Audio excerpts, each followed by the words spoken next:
Bismillahirrahmanirrahim. Assalamualaikum warahmatullahi wabarakatuh. Di video kali ini admin kembali berbagi informasi terkait pengadaan ASN tahun 2024. Nah, ini kita dapatkan langsung dari Mempan RB, teman-teman ya. Teman-teman bisa lihat ini adalah materi dari Mempan RB. Nah, kita bisa scroll dulu ke bagian bawah. Nah, ini tidak terlalu penting, teman-teman ya. Oke, ini urgensi pentingnya penataan 2,3 juta non ASN. Di sini dikatakan bahwa jumlah tenaga non ASN dan XTHK 2,3 juta, di mana 40%-nya guru dan nakes. Terus tenaga non ASN dan XTHK 2 harus diakui menjadi salah satu penggerak pelayanan, yaitu tenaga kesehatan, guru, pelayanan publik dan sebagainya. Pemberian upah belum adil. Nah, di sini katanya masalah upah juga dibahas, teman-teman ya. Di sini kita lihat 65% digaji kecil dari atau kurang dari 2 juta.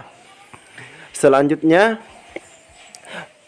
menjadi pemicu pungli-pungli kecil di kantor pemerintahan. Terus visi besar menyiapkan SDM lewat pendidikan dan kesehatan lambat terakselerasi karena sebagian guru dan nakes honor belum mendapat kesejahteraan yang cukup. Nah, ini benar sekali, teman-teman ya. Solusinya adalah lewat rekrutmen terus berjalan dan diprediksi tinggal 1,6 juta honorer pada 2024. Terus solusi yang kedua, menyediakan mekanisme yang lebih adil untuk honorer sektor tertentu dengan skema paruh waktu. Tidak bisa diterapkan di kesehatan. Jadi jelas, teman-teman ya, untuk nakes alhamdulillah ini tidak bisa dimasukkan dalam kategori paruh waktu, teman-teman ya. Skema paruh waktu. Kalau guru, nah ini masih 50-50 karena guru tidak disebutkan di sini. Terus penataan menyeluruh melalui rekrutmen 2024 secara lebih besar namun tetap selektif. Di sini ada arah kebijakannya, fokus pada pelayanan dasar yaitu tenaga guru, tenaga kesehatan. Belum terpenuhi kebutuhan layanan dasar yaitu guru dan tenaga kesehatan. Yang kedua adalah seoptimal mungkin menyelesaikan permasalahan tenaga non ASN di instansi pemerintah. Ini sudah sesuai dengan Undang-Undang Nomor 20 Tahun 2023. Terus merekrut. Nah, ini teman-teman ya. Di poin ketiga, merekrut talenta baru atau fresh graduate melalui seleksi CPNS. Yang terakhir adalah mengurangi sedapat mungkin rekrutmen jabatan yang akan terdampak oleh transformasi digital. Oke, teman-teman ya. Nah, ini proyeksi kebutuhannya, teman-teman bisa lihat 2,3 juta dengan rincian adalah CPNS pusat 207.000, P3K-nya 221. Sedangkan daerah ada 1,8 juta formasi dengan rincian CPNS 483.000, P3K 1,3 juta sekian dengan total rincian kebutuhan 2,3 juta, teman-teman ya. Nah, ini adalah dokumentasi keterangan pers yang disampaikan oleh Pak Jokowi terkait penerimaan CASN 2024 di Istana Merdeka pada 5 Januari yang lalu. Nah, selanjutnya di sini terkait alur perencanaan kebutuhan ASN. Nah, ini teman-teman juga harus tahu. Oke, di sini jelas sekali, teman-teman ya. Kalau kita langsung fokus di bagian akhir sini, ini seleksi CASN bulan Mei. Nah, namun kita lihat dulu di bagian belakang. Ini dari Januari, di mana nomor 1 sampai nomor 2 harus selesai, yaitu surat permintaan usulan kebutuhan ASN progresnya sudah selesai. Terus pengusulan kebutuhan ASN melalui digital platform ini sementara berproses, teman-teman ya, karena memang ditenggak Januari selesai. Nah, untuk Februari sendiri itu di nomor 3 menetapkan jumlah formasi nasional, terus menetapkan pedoman pengusulannya. Nah, sedangkan jika masuk di bulan Maret mempersiapkan sarana prasarana. Nah, ini sarana dan prasarana pengusulan rincian formasi ini berproses. Terus yang poin kelima, instansi pemerintah menyampaikan rincian usulan segera. Nah, ini sifatnya segera.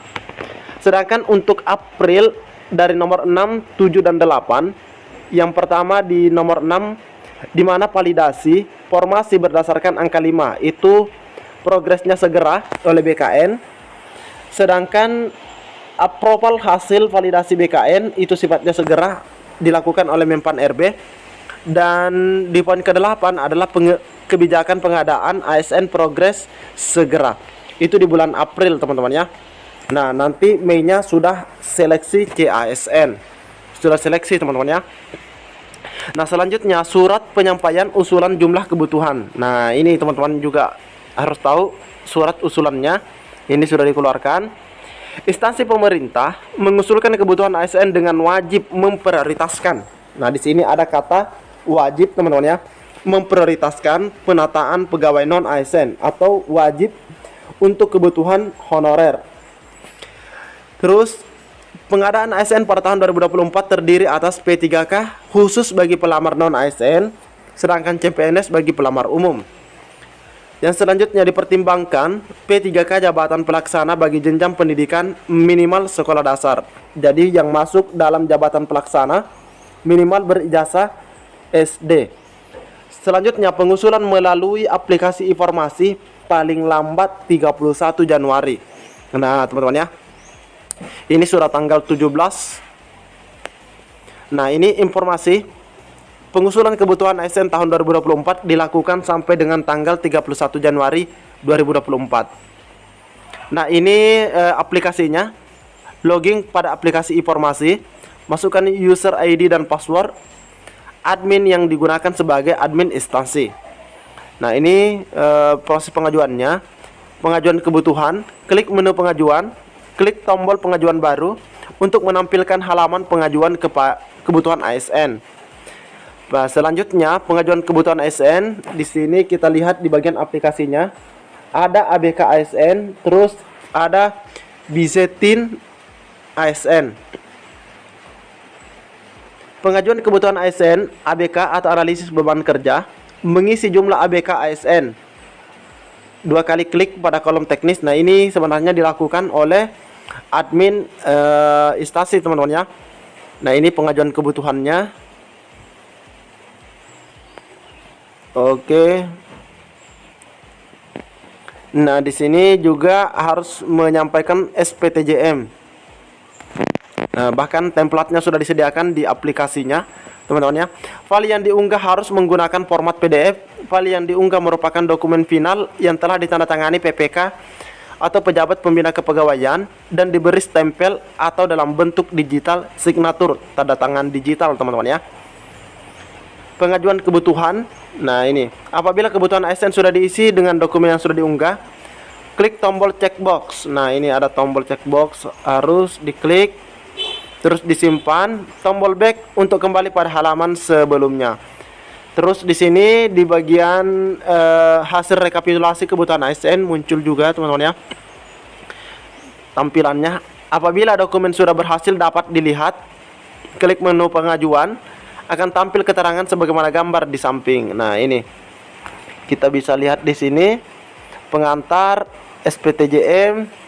Di sini totalnya ada 10, ada yang 20, P3K 20 30, greng total ini di bagian atas 30, sebagian di bagian bawahnya ada 50.